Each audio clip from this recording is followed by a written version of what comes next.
Hello everybody, you're welcome back again to the Reggae Appreciation Society. The magnificent trio of Bob Marley, Bunny Wailer and Peter Tosh that made up the legendary Wailers group are remembered today for their brilliant music and timeless classics that are among the greatest songs ever recorded.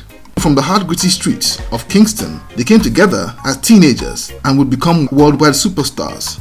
Theirs is a story that's widely known by many people, but one phase in their rise and development that's often overlooked is their amazing level of street credibility that they amassed as they navigated the dangerous streets of Trenchtown and the mafia-type world of the music business in Jamaica in those days.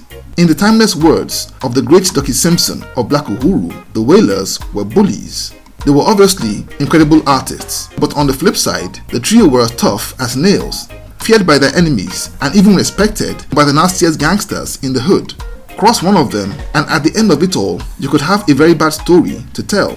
They would employ the lessons they learned in the streets on their quest to succeed in music, and their stubborn streak would indeed be the traits that, combined with their talent, placed them in the pantheon of world music's all-time legends. Let's take a look at the Wailers Unveiled, the tough guys of Trenchtown. Now the Wailers trio, mind you, didn't just start out as hard men. Despite the environments that they grew up in, they began simply as street smart boys who loved music to pieces and eventually got a breakthrough when their song Simmer Down, recorded at the famous Studio One, went to number 1 in Jamaica's charts in early 1964.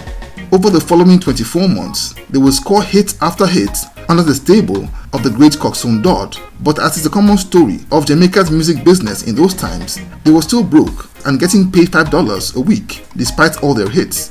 And eventually, they fell out with Coxsone Dodd and left Studio One to pursue their careers as independent artists and would form their record label, Tough Gong Records. An extremely bold move to make, as Jamaica's music business landscape was literally like a mafia industry, with the likes of Coxsone Dodd and his rival Arthur Duke Reid ruling it with an iron fist. After leaving Studio One, the guys became Rastafarians under the tutelage and guidance of Rasta elder Mortimer Plano, who would even become their manager for a while, and was credited as a producer of Bob's 1968 Rasta classic Selassie is the Chapel. But a year later, their relationship with their erstwhile spiritual leader turned sour and eventually hostile. By then, Bunny Wailer was in jail, serving a 14-month prison sentence for marijuana possession, and that was when Bob and Peter fired Plano after falling out over money. Radical followers of Plano, who were enraged at what they saw as an embarrassment of their leader, undertook to teach the pair a big lesson. A few days later, Peter found himself surrounded by several rude boys in his neighborhood in Trenchtown, but unfortunately for them, they had no idea that young Peter was the keen student of karate. The stepping razor grabbed their ringleader and in a flash had disarmed him and knocked him out, all in a matter of seconds, in deadly fashion that was so brutal and scary that the rest of the crew lost heart and backed away. Plano soon after got a warning from a notorious street gang called the Spanglers to rein in his followers and leave the Wailers alone. By 1970, Bunny Wailer was out of jail and Bob was in a heated feud with producer Nini the Observer, with the pair exchanging words on diss tracks like Blood and Fire and Mr. Chatterbox. And one day, Nini would show up unannounced at Tough Gong's record shop in Chancery Lane. And after a brief exchange of words with Bob, the pair came to blows right there in the street.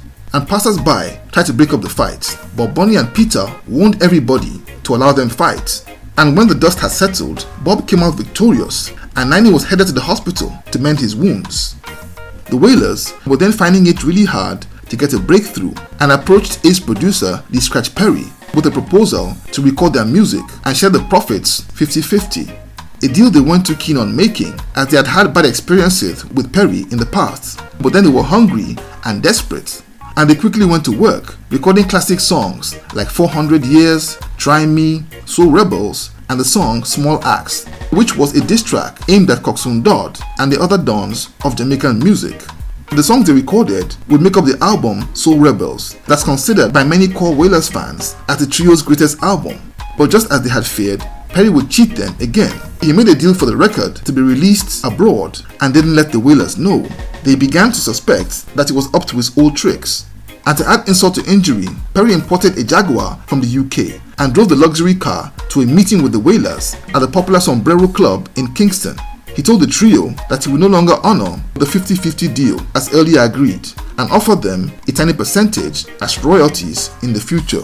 And this enraged Bunny Wailer, who charged at Perry on the spot, knocking down tables and chairs before the 4 men were thrown out of the club by the sombrero bouncers, and Perry fled into the night.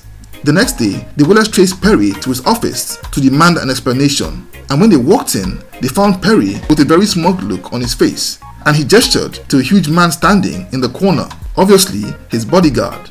Bunny became enraged again and jumped on the man, who immediately lost the will to confront the Wailers. Obviously, their tough reputation had preceded them, but despite how intimidating they were, they failed to get any more money out of Perry and gave up after a while.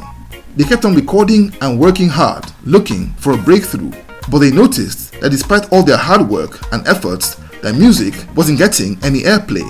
So the Wailers went digging and found out that the big bosses of Jamaican music, like their ex-boss Coxsone Dodd and his rival Arthur Duke Reid, had all the radio DJs in their pockets.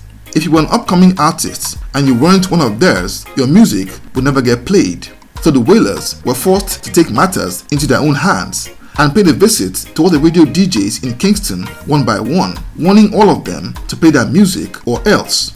In those days, the Wailers were on the grind and rehearsed daily at a spot in Trenchtown, where the Wailing Souls also came to every day to rehearse. Black Uhuru founder Ducky Simpson also used to come over there to hang out and practice. According to Ducky, he found the Wailers very intimidating and kept his distance, but despite that, he still got a taste of the Wailers' muscle firsthand. Ducky's girlfriend came round to visit him at the spot, and he saw her through the window coming up the street before she went round the corner that was normally a 1-minute walk. But several minutes later, she hadn't shown up, so Ducky went out to investigate, and lo and behold, found her chatting with Bob Marley, and had to cry out for Bob to stop charming his woman. And to make matters worse, Bunny Wailer would a few days later claim Ducky's guitar for himself, and Ducky was so intimidated that he let it go, and it turned out to be a test, as Bunny would return it a few days later. The Wailers then commanded massive respect from all the rude boys in Trenchtown, both for their music and for being able to take care of themselves if things got ugly. It was that tough reputation which ironically impressed Chris Blackwell when he met them in London for the first time in 1972. And in Blackwell's own words, they looked and carried themselves like bosses, and he figured the only way to earn their trust and loyalty was to treat them like bosses. So as the story goes, he gave them $12,000 to record an album despite barely knowing them.